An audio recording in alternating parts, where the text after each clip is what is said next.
the Big Tens coming up this weekend in Lincoln. It will be such a battle at so many different weight classes. So let's start to work our way through a couple of these different divisions. And the Big Ten has released, as it does every year, Shane, its pre-seeds. Now, there is a chance that these seeds will change. But we start, for example, at the 125-pound weight class, where Michigan's Nick Suriano is the favorite. But you see here the pre-seeds. There is a slight chance they could be altered, but for the most part, these will be the 1 through 8 seeds when the Big Ten championships begin this weekend. You see Suriano, Hildebrand, Barnett, and Heinzelman as the top 4 at 125. So just how big a favorite is Nick Suriano in this weight class? He's a big favorite, but this is the Big Ten. I mean, you look at Suriano, he's a Big Ten champion. He's a national champion at 133 pounds a couple of years ago. Eric Barnett's an All-American. I love how Heinzelman's wrestling. You look at this list. Look at the 8 seed, Patrick McKee, a 15 seed last season at the NCAA championships, and he took 3rd at the national tournament. And this is a wide-open class, I guess, outside of Suriano, because, of course, there's no Spencer Lee. Before the year began, this class was a given. Now we have a lot more drama at 125 than we ever expected we'd have back in November, December. And that's what makes it a lot of fun. Drew Hildebrand for Penn State. He's been fantastic in that Nittany line singlets. His only loss is to Suriano, but I've been talking about it all season long. You take a handful of these guys and put them into the basket.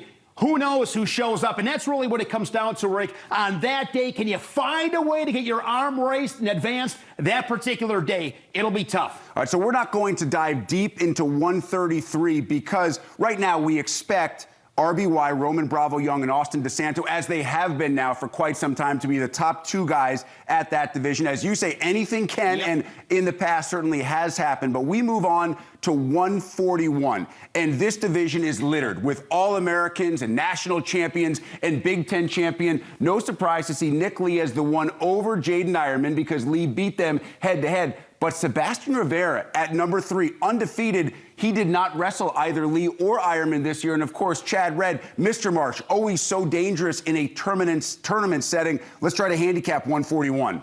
141, this is going to be fantastic. And you mentioned with Ironman and Lee and Rivera, 2 and 3, I don't think it makes a real big difference. But that's a matchup I'm dying to see. Those 2 wrestled last year in the Big Ten semifinal. It was fantastic. Chad Redd, as you mentioned, 4-time All-American. Stevan Micic, a 6 seed NCAA finalist and the Big Ten champion. Loaded weight class once again.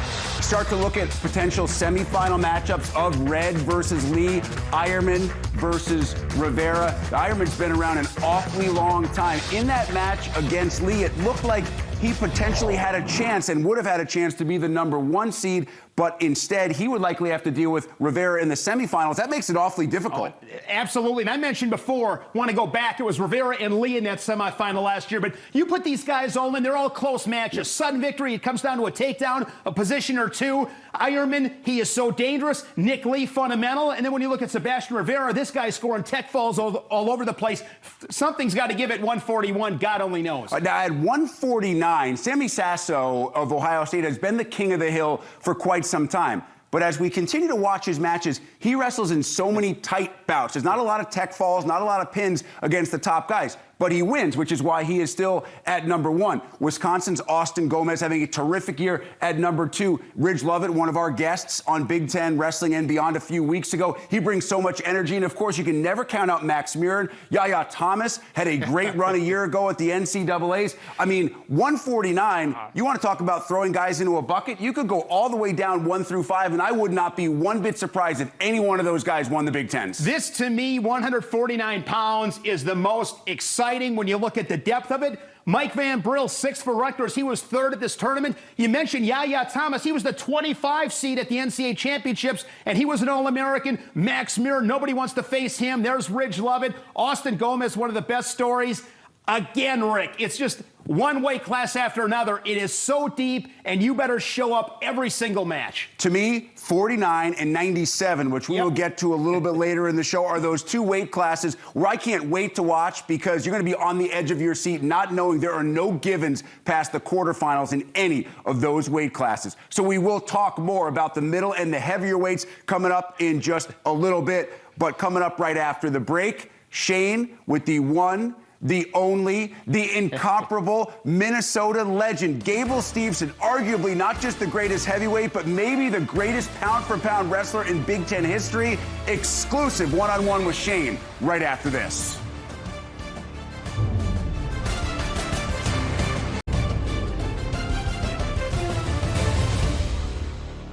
Prime time, he is Gable Steveson, a national champion. Grabs gold for Team USA! This is another grown man that can just push another grown man around the mat to a point where that guy just crumbles. When he wrestles his opponents, either you're going to roll over for me or I'm going to make you roll over for me.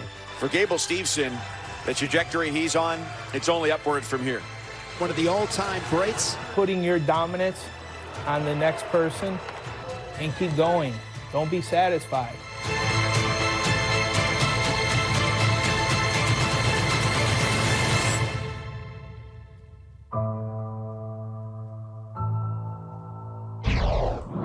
And we are excited to be joined from Minneapolis, Minnesota by Gable Steveson, the Olympic champion and the reigning NCAA champion. Gable, it's always a pleasure. You have had a phenomenal season. I've run out of words and ways to describe it. How would you assess this season for you in that Gopher singlet?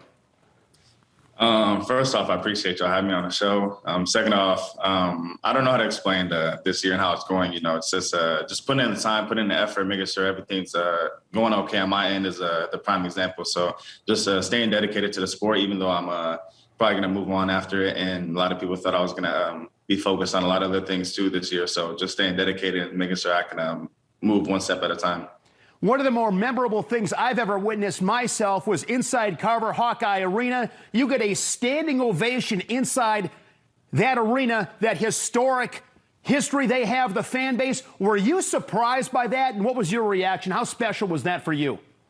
You know, that was very special just because growing up, like, obviously my name being Gable Dan, after Dan Gable, I was supposed to head over to Iowa, and I didn't stay home for it to be at Minnesota. So to have that standing ovation was something special. And you know, the fans there are crazy. They love wrestling, and so that's what I like to bring to the table, good wrestling.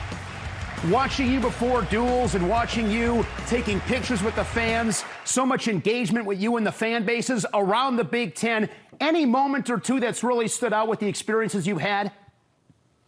Probably the best things that stood out to me, the impact that I'm probably putting on the wrestling community. You know, even before matches, I try to stick around and just skip past a warm up because I do it in the wrestling room before and go out there and take pictures. And sometimes it's 100 people, sometimes it's 10 people. It just depends where we go. And so the impact that I'm trying to have on these young kids is to show them that they can be like me too and have that stardom and have that power to influence next group of kids that are going to come up behind them.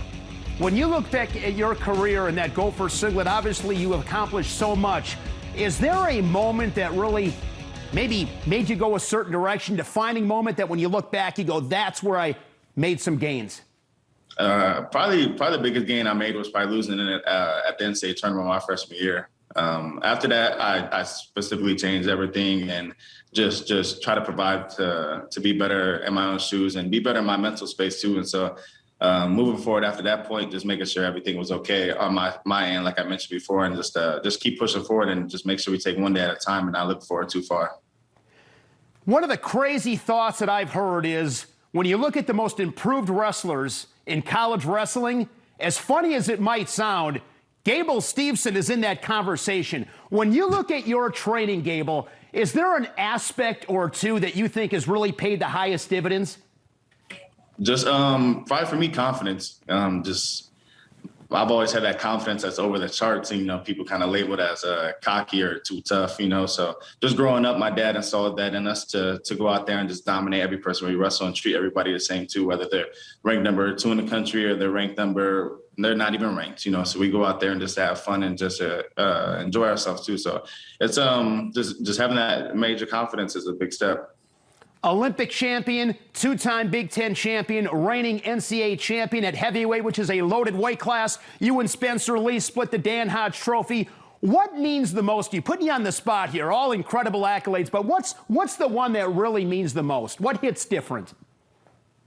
What hits different is probably the Olympic gold. You know, a lot of people can say they won the national tournament. There's 10 national champs every year. That's a big accomplishment for me. But going over to Tokyo and winning that Olympic gold medal really set me up for a lifestyle of things. Like I mentioned in like many other interviews, it showed me the world, and it showed me many people that have seen the world that I can go and like feed off of them and just keep growing bigger and bigger. So the Olympic gold was the real key to get the access to everything. What's the coolest thing about being Gable Steveson? The coolest thing about being Gable Steveson is you get to live out your dream. You get to live out you get to meet so many people that you've seen on TV before. You get to meet so many celebrities and famous people. You get to go everywhere that you possibly wanted to, and you're in a major organization now with WWE, and you're still in college. Like, there's just so much that goes into it. It's a whirlwind of events, but I'm happy to be here, and I wouldn't want to be anywhere else. We know so much about you, Gable. You're in the spotlight, of course, with social media. People pay attention to that. What's something about you that most of us may not know? Something about me that most people may not know. I like to wake surf in the summer. Minnesota has 10,000 lakes, so I like to get on a surfboard and rip it out. But also, I play Fortnite a lot. I like Fortnite and Xbox and stuff. I don't know. I like going to the mall, fashion, dressing well. I don't know the whole 9 yards. I don't know. What is the first tattoo that you ever got? The first tattoo I ever got was my oldest brother's birthday on my wrist, my left side. So that was the first one ever. What's the last tattoo that you got? The last tattoo I got was I cleaned up my whole right side of my arm and my chest. But I'm not done yet. I gotta finish the arm. I gotta finish the piece on the chest. I gotta you know what I'm saying, just do my whole face and stuff. Now I'm playing. But I don't plan on touching my face or hands. I just want my arms covered and my chest covered, and probably my stomach too. Well, Gable, thank you so much. It's always great to catch up. Good luck to you down the stretch at the Big Ten Championships and the NCAA Championships in Detroit. Thanks again. Yeah, thank you. I'll be seeing you soon. Sounds good. Coming up, we will continue our previews of the Big Ten Championships. 165 pounds is next here on the Big Ten Network.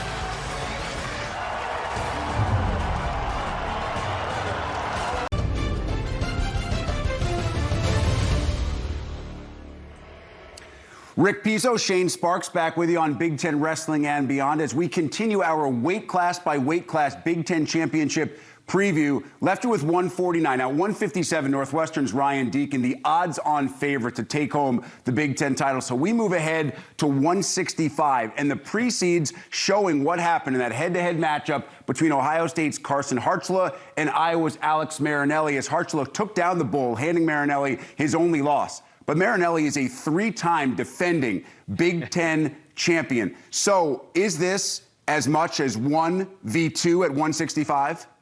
This will be a really good match, and Hartzler beat him in Columbus, beat him by 1 point. I'm sure that's been on Marinelli's mind for a long time. Going to try to become a four-time Big Ten champion. That's pretty incredible. I think Marinelli, as you said, it's his weight class. But boy, Hartzler has looked really good this year, including that win over the Bull. He's been very good. He's had a really good schedule, battle-tested. He's young, navigating a season. He's been as good as anybody.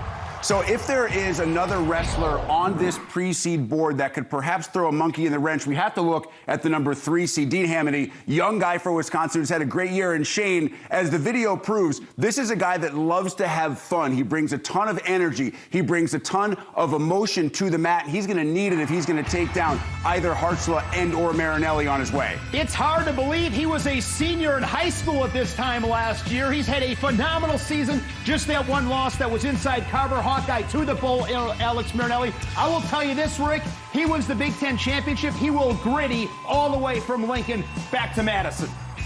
If he does, this is exactly what it may potentially look like. Now, I'm not sure if you can get away with that. If you're in Lincoln at the Big Ten championships, you can sometimes get away with it if you're at home. At 174. Now, this to me is probably the most interesting pre-seed that was released on Monday, because no surprise to see Carter Starace at number 1. But you have Logan Massa at 2, Mikey Labriola at 3, and Labriola is at 3 in front of Michael Kemmerer, because remember, recently Labriola knocked off Kemmerer in by far his biggest win of the year. Shane, this is exactly what you expected. I was a little bit surprised. How do you look at 174 and how it could potentially play out? Well, Logan Mass is undefeated. As you mentioned, he beat Labriola. Labriola beating Kimmerer. Hard to believe Michael Kimmerer, a 4 seed, but I think this is definitely correct. And Ethan Smith, the number 5 seed, he was a Big Ten finalist a year ago, down at 165. 174, there is some horsepower at this weight class. So if it holds through quarterfinals, then your semifinal matchup is actually Starachi and Kimmerer, who, of course, wrestled at both the Big Tens and the NCAAs. It looked at one point this year, and Starachi actually took a match or two off. Like, he wasn't 100% healthy, but Kimmerer has been dealing with that shoulder harness. You wonder if that has slowed down a guy who they call Grandpa Mike, who's been around wrestling for an awfully long time. That's it. He's got a lot of miles on those tires, but Michael Kimmerer, he's been here before. He's been on so many big stages, big matches. Don't sleep on Michael Kimmerer. For that to be a semifinal match, very simply put, Rick, welcome to the Big Ten Championships. Those are the kind of matchups you see. And I would say the same thing about those who are questioning Labriola at number 3. The match that he wrestled against Kimmerer, Shane, he was outstanding. He was great. He won a couple of scrambles. That was an exciting match in Lincoln. And I want to mention this here real quick. Here at Ninehouse, the 7th seed, he beat Labriola, so he's dangerous as well. Great point. That is why 174 really opens your eyes when you start to look at these pre-seeds and you start to project what could potentially happen. Now, at 184, you have 2 outstanding wrestlers, in Aaron Brooks and Miles Amin. But right now, Brooks, the odds-on favorite at 184, no one has figured out a way to dethrone the king at 184. At 197, I mentioned this weight class where we talked about how wide open 149 was. The pre-seeds say that Nebraska's Eric Schultz is number 1, even though in a lot of the other rankings, Penn State's Max Dean is actually number 1 in the country. You have Cam Caffey at number 3, Jacob Warner at number 4. Shane, you roll the dice, you put everybody else out there. I have no idea what's going to happen at 197. Eric Schultz, the 1 seed. We're going to see if he's able to right the wrong, so to say. He's got a lot of good momentum. Cameron Caffey, he beat Max Dean. I thought he might be the number 2 seed because the Spartan was undefeated in Big Ten wrestling. Jacob Warner had that tough loss to Max Dean, but he's capable. You have Patrick Bruckey at 5, Thomas Panola of number 6. 197, as you said, Rick, roll the dice. And you have so many guys who are absolute hammers in this division. And as wide open as it is, that's why you have 11 allocations from the Big Ten at 197. I keep going back, though, to that match that Max Dean wrestled against Jacob Warner when Penn State beat Iowa, and Warner seemed to control the match, and then Dean got him in the bow and arrow late and kind of broke his spirit. To me, that's what Max Dean can do to a lot of guys. He may not get you in the first 5-6 minutes, but he really knows how to finish. This is a tough man's weight class, and you look at the national tournament Jacob Warner had last season. Again, he's got some experience. Jacob Warner, he's been 3rd at the Big Ten Championships 3 times, multiple-time All-American for Iowa. I like Jacob Warner. Really tough on top, as a lot of these guys are. This is a really tough weight class. This is a weight class, Rick. It's put on the hard hat, grab the lunch bucket, and go to work. That's 197. So let me clarify. If you had to right now choose a guy that's going to win the Big Ten, you would go with the 4 seed in Warner over Caffey, Dean, and Schultz. This is going to be so awesome, Rick, because Schultz and Warner, they have wrestled 5 times. Schultz has won 3 straight, but they're all 1-point, 2-point matches.